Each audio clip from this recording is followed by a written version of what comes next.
Are you ready to witness an unforgettable showdown? Are you completely useless, or just playing dumb on purpose? The gray oak fell into immediate silence. Forks hovered in midair. Wine glasses trembled on white tablecloths. Even the pianist paused, fingers frozen on the last note. Sterling Ward stood tall at table 7, eyes burning with disgust.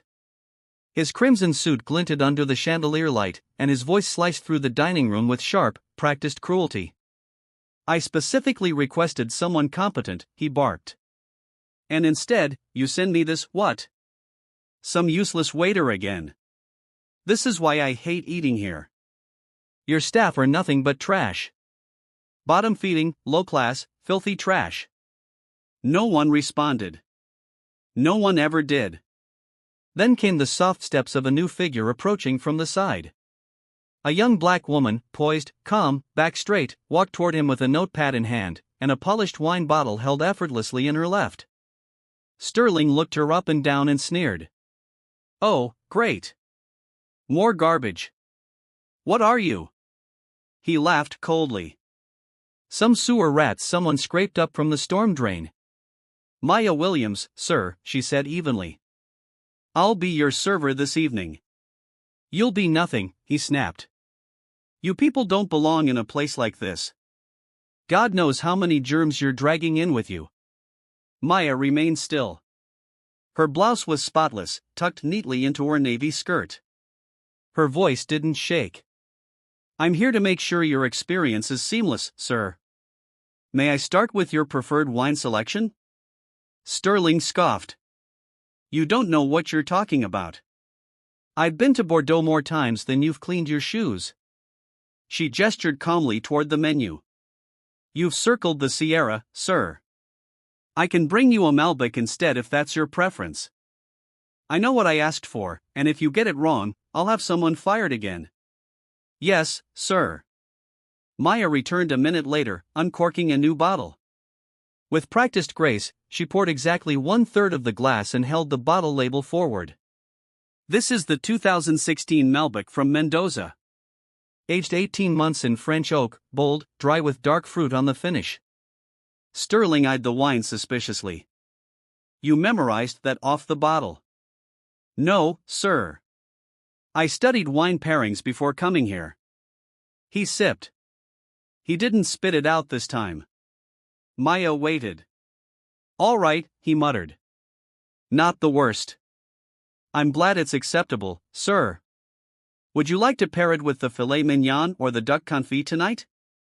Sterling narrowed his eyes. What do you know about duck confit? It's slow-cooked in its own fat, served crisp with orange reduction and roasted root vegetables. Chef Carlos recommends it for Malbec. Sterling hesitated. For once, he had nothing to say. He turned slightly in his seat. And what if I said you're still just sewer trash in a clean shirt? Then I'd say, Maya replied softly, that even sewer trash can know good wine and serve it with precision. Silence. Table 7 had never been this quiet. Sterling stared. Maya didn't blink. I'll take the duck, he said finally. Yes, sir, Maya replied. Right away. Maya Williams walked back toward the kitchen, heels silent against the polished oak floors. Her shirt was still pristine, her posture still perfect, but her jaw was tight, locked beneath a calm that wasn't born, but forged. Behind her, whispers rippled like water around a stone. Did she just talk back to him? She didn't even blink. She knows wine. In the back corridor, Jonas, the floor manager, stepped into her path, his face pale. Maya, he hissed. What the hell was that? I served the wine he asked for, Maya said. Tone even. I gave him the choice to correct it. He chose not to. Jonas looked over his shoulder. You don't understand who that is. I know who he is. You don't know what he's done. I know what he said. Jonas's eyes darted around the kitchen doors. I get it. Okay, he's awful. But that man, he owns half the commercial property in this city. He could buy this restaurant and fire all of us for fun. Then maybe someone should remind him that money isn't the same as decency. Jonas rubbed his temples. Just keep your head down. Please don't turn this into a war. It already is one, Maya said softly. I just didn't start it. Before he could reply, the kitchen doors swung open. Carlos, the head chef, poked his head out. Table 7 wants duck. Yes, Maya answered. Carlos gave her a long look, then nodded. Got it. 10 minutes. She took a breath and returned to the dining room where Sterling sat tapping his glass with one finger, staring at her like a lion, waiting for a flinch.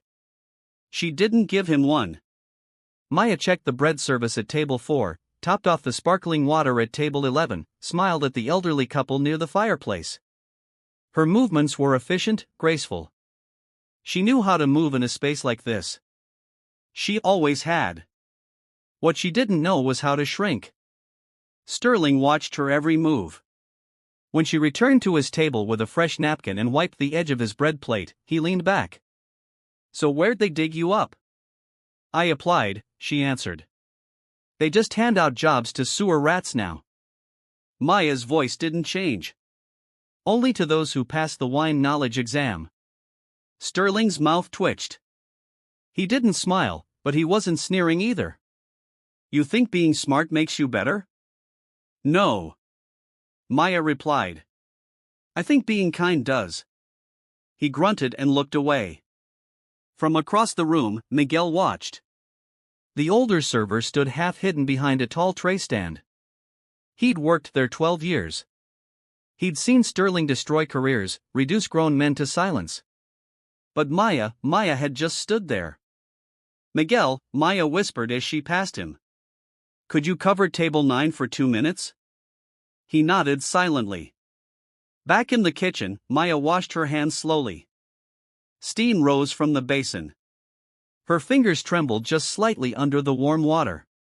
She looked at herself in the reflection of the steel panel in front of her. You've got one shot, she murmured. Don't waste it. Carlos handed her the duck plate. The meat glistened under the kitchen lights, perfectly crisp. The orange reduction drizzled in elegant streaks. Good luck, he said not unkindly. Maya nodded and stepped out as she placed the dish in front of Sterling. He looked at the plate, then up at her. Looks dry. It's not, Maya said, lifting the wine bottle again. A touch of cherry at the back pairs with the duck's richness. Sip before your first bite. Sterling narrowed his eyes. Are you telling me how to eat now? I'm inviting you to enjoy what you ordered, Maya replied calmly. He raised the fork, took one bite and chewed, then swallowed. Silence. He picked up the wine, a sip, a beat, another bite. Finally, he set the fork down. Tell your chef this is tolerable. I will. He stared at her. And tell him your service was not as bad as the others. I'll let him know, he waved her away. But this time, the gesture lacked venom. Maya turned, passing by Miguel again. You're either brave, he said under his breath. Or stupid. I'm both, she answered. But at least I'm not quiet. That night, when the last customer left, Maya helped reset the silverware and folded napkins while Jonas closed tabs at the front. Sterling's table sat empty. A few breadcrumbs scattered beside the wineglass. Jonas walked up beside her. I don't know how you did it, he muttered. He didn't scream. He didn't call anyone. He actually ate. Maya shrugged. He's not a god. He's just a man who's gotten too used to hearing silence after his insults. Jonas looked at her. You know this means he's coming back. I hope he does. Why? She looked up from the table. Because next time I want him to leave knowing I didn't flinch, not once. He didn't reply, just nodded. In the corner, Miguel chuckled softly to himself. The gray oak for the first time in months didn't feel suffocating. And Maya Williams. She walked out the front doors into the cool night air like someone who had just reclaimed a name. The next evening, the gray oak shimmered under soft gold lighting as dusk fell over Charleston. The clink of glassware and the low hum of conversations returned to their usual rhythm, but something in the air had shifted. A few of the regulars glanced toward table 7, half expecting chaos. Others stole discreet looks toward the new girl, the one who didn't flinch. Maya Williams arrived 10 minutes early as always. Her hair was pinned up in a clean twist, her uniform freshly ironed, her notepad crisp and folded. She moved through the prep area with purpose, checking polished cutlery, inspecting wine bottles, wiping smudges from the service trays. Miguel approached her with 2 cups of black coffee, one in each hand. He offered her one without a word. She accepted it, nodding with a faint smile. "They're talking about you," he murmured. "Who?" "Everyone, staff, the cooks, even a couple of the regulars." "What are they saying?" Miguel shrugged. "That you've got titanium in your spine. That you're crazy. That you did what none of us ever dared?" Maya sipped the coffee. "Is that a compliment?" "I think it's respect." She didn't respond, but a slow breath left her lungs, and for a moment, her shoulders relaxed. The night moved on. At 7:45, the glass doors swung open. In stepped Sterling Ward, same crimson suit, same sharp cologne, same smirk that had silenced more rooms than a gunshot. But tonight, he didn't look invincible. There was something brittle around his mouth, something that hadn't been there before. He made his way to table 7, not bothering to wait for a hostess. Jonas spotted him from across the room. His mouth tightened. He turned toward Maya, uncertain. "I've got it," she said before he could speak. She walked towards Sterling with unhurried grace, her heels muffled by the plush carpeting. "Good evening, Mr. Ward," she greeted, her tone as neutral as marble. "Welcome back." He didn't look at her at first. Instead, he adjusted the cuffs of his shirt with exaggerated care. "You're still here." "I am." He picked up the menu without another word. The silence between them stretched, but it wasn't awkward. It was electric. Finally, he glanced up. "What's your recommendation for the wine or the entree?" "Both." "If you're in the mood for bold, I'd suggest the bison strip loin. It's lean, smoked over mesquite, pairs well with the 2015 Cabernet from Sonoma. Deep, tannic, but not overpowering."